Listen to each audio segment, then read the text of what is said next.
नमस्कार दोस्तों, स्वागत है आप सब लोगों का हमारे नए पॉडकास्ट जर्नी अनफोल्ड में। इसमें आज हम बात करने वाले हैं यशोदा मेडिसिटी द्वारा आयोजित एक हाफ मैराथन के बारे में, जो कि आयोजित हुई थी सितंबर माह में।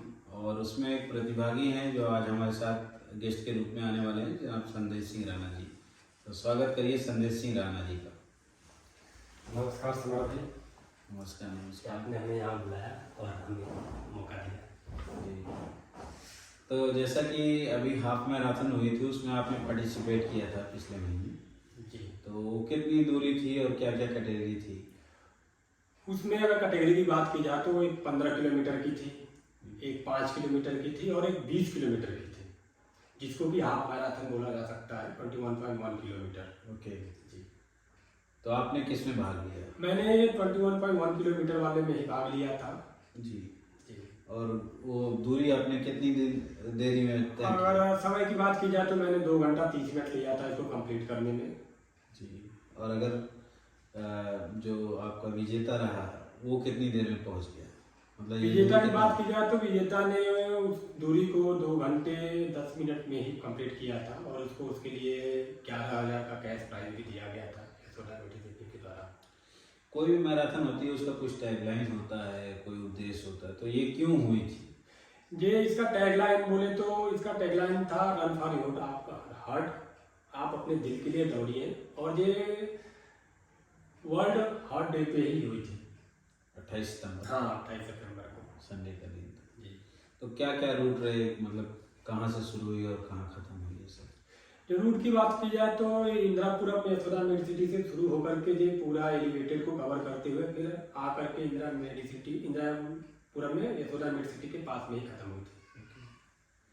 तो आप तो मतलब रेगुलर कोई धावक तो है नहीं, दौड़ने वाले? नहीं, मैं तो खैर तो आपको कैसे लगा कि आपको दौड़ना चाहिए? एक्चुअली मैं फार्मा फील्ड में जॉब करता हूँ तो कुछ डॉक्टरों से मेरी मुलाकात होती रहती है। एक हमारे जानने वाले वहीं यशोदा मेडिसिटी में ही कार्यरत थे वो डॉक्टर अंकित भाटिया, जिन्होंने मुझे बताया। और थोड़ा मेरा फैमिली से भी इंटरेस्ट रहता है, फैमिली में फिजिकल एक्टिविटी होती रहती है। फैमिली वाले भाई थोड़ा डिफेंस बैकग्राउंड से हूँ मैं। ओके। तो मुझे अच्छा लगता है और उन्होंने मुझे इंकरेज भी करा। थोड़ा सा मुझे मौका मिल गया तो मैंने पार्टिसिपेट कर लिया विदाउट एनी प्रैक्टिस। ओके। तो मतलब डॉक्टर साहब भी आपके साथ दौड़े? हाँ, डॉक्टर साहब मेरे साथी दौड़े और उन्होंने मुझे का सहयोग भी करा। मतलब कहीं कहीं पे मुझे लग रहा था कि अभी रुकना चाहिए, बट उन्होंने कहा नहीं, आप पाते रहिए। और मैंने लकली इसको 2 घंटे 30 मिनट में कंप्लीट भी कर लिया। एक सबसे बड़ा चैलेंजेस होता है कि जो लोग नहीं दौड़ रहे हैं तो डिहाइड्रेशन एक बड़ा मैटर होता है, तो उसको कैसे आपने कवर किया या हाँ, ये आयोजकों ने कवर किया? ये चैलेंज तो मुझे भी, मतलब जब तक मैं गया नहीं था तब तक मेरे दिमाग में ये चीज़ चल रही थी कि अगर मान लीजिए मैं 21 किलोमीटर भागता हूँ तो ये तो लंबी दूरी मानी जाएगी और उस बीच में प्यास भी लग सकती है आपको। तो उसका अरेंजमेंट खुद करना है या मेडिसिटी के द्वारा होगा, ये मुझे आइडिया था नहीं। बट जब मैं उसमें पार्टिसिपेट किया तो मेडिसिटी ने जिसका अरेंजमेंट जो हर किलोमीटर पे कर रखा था, इलेक्ट्रोलाइट्स वगैरह और पानी वगैरह, तो बहुत मतलब बढ़िया था। इजीली आप कंप्लीट कर सकते हैं अगर आप थोड़ा बहुत प्रैक्टिस कर रहे हैं तो। तो बेसिकली आप एक अवेयरनेस थी और एक जागरूकता थी। हाँ, अवेयरनेस की बात की जाए तो ये ऐसे मौकों पे क्या होता है कि लोग बाग टाइम निकाल लेते हैं, अदरवाइज जो आपको सिंगल पर्सन टाइम निकालना थोड़ा मुश्किल होता है।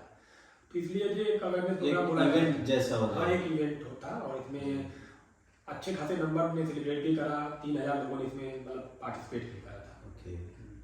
तो ऐसा था कि सिर्फ मर्द दौड़ेंगे या बच्चे? नहीं, इसमें कोई मेल फीमेल का कोई इशू नहीं था। मेल फीमेल सभी लोग इसमें पार्टिसिपेट कर सकते थे। और दूसरी बात ये थी कि इसमें कोई ये भी नहीं था कि जो मेडिकल फील्ड द्वारा मतलब कराई जा रही है तो उसमें मेडिकल स्टाफ ही काम मतलब पार्टिसिपेट करेगा। कोई आम पब्लिक भी इसमें अपना रजिस्ट्रेशन कराओ और पार्टिसिपेट करो और मतलब प्राइज वगैरह जो है जीत के ले जाओ, कोई दिक्कत नहीं। तो वहाँ से आने के बाद आपने ये चीज़ कंटिन्यू रखी कि नहीं? नहीं, अभी तो खैर थोड़ा सा बिजी शेड्यूल होने के नाते मैं अभी नहीं भाग पा रहा हूँ। बट हाँ, अभी फ्यूचर में प्रिपरेशन करने वाला हूँ और नेक्स्ट ईयर ये होगी तो उसमें और बढ़िया करके बढ़िया टाइम में इसको कंप्लीट करने की कोशिश करूँगा कम से कम। एक अच्छी मैराथन रही है, तो आप अपने दर्शकों को क्या कहना चाहेंगे? दर्शकों को ये कहना चाहूँगा कि देखिए, काम तो खैर हमेशा लगा है, किसी को आप बिजी शेड्यूल है, किसी के पास बहुत सारे काम है, टाइम निकालना बहुत मुश्किल है। बट कभी ऐसा मौका लगता है अगर आपको कोई फिजिकल एक्टिविटी करने की, लाइक साइकिलिंग वगैरह भी होती है फिजिकल एक्टिविटी या रनिंग वगैरह, तो आप बिल्कुल पार्टिसिपेट करिए। जीत हार की बात अलग है, लेकिन आप खुद के लिए थोड़ा सा फिजिकल एक्टिविटी करेंगे तो आपकी हेल्थ वगैरह के लिए लाभदायक ही होगा। चलिए, बहुत अच्छा लगा आपसे मिलके और बात करके। तो नेक्स्ट ईयर मैं सोच रहा हूँ कि अगर आप पार्टिसिपेट करेंगे तो मैं भी करूँगा, क्योंकि मुझे बिल्कुल, रनिंग बिल्कुल। ज़्यादा ज़रूरी है। हाँ, अगले साल हम और दोनों साथ में पार्टिसिपेट कर सकते हैं। मैं आपको इन्फॉर्म भी कर दूंगा होने से ओके, पहले, तो थोड़ा बहुत प्रैक्टिस जो भी है अपना करके अपना पार्टिसिपेट किया जाएगा। और ठीक है। तो ये अभी आपने नई पॉडकास्ट अपनी शुरू करी है, जी जी, तो अभी दर्शकों से कुछ अपील करना चाहेंगे? दर्शकों से अपील करना चाहूँगा कि अगर हमारा ये पॉडकास्ट में जो हमारा कन्वर्सन है वो हमारा अच्छा लगता है कन्वर्जेशन, तो आप बिल्कुल लाइक करें, फॉलो करें और चैनल को सब्सक्राइब करें। आपका सपोर्ट हमारे लिए अनिवार्य है। खुद के लिए दौड़ते रहें, भागते रहें हाँ, और बने स्वस्थ रहें। रहें। धन्यवाद।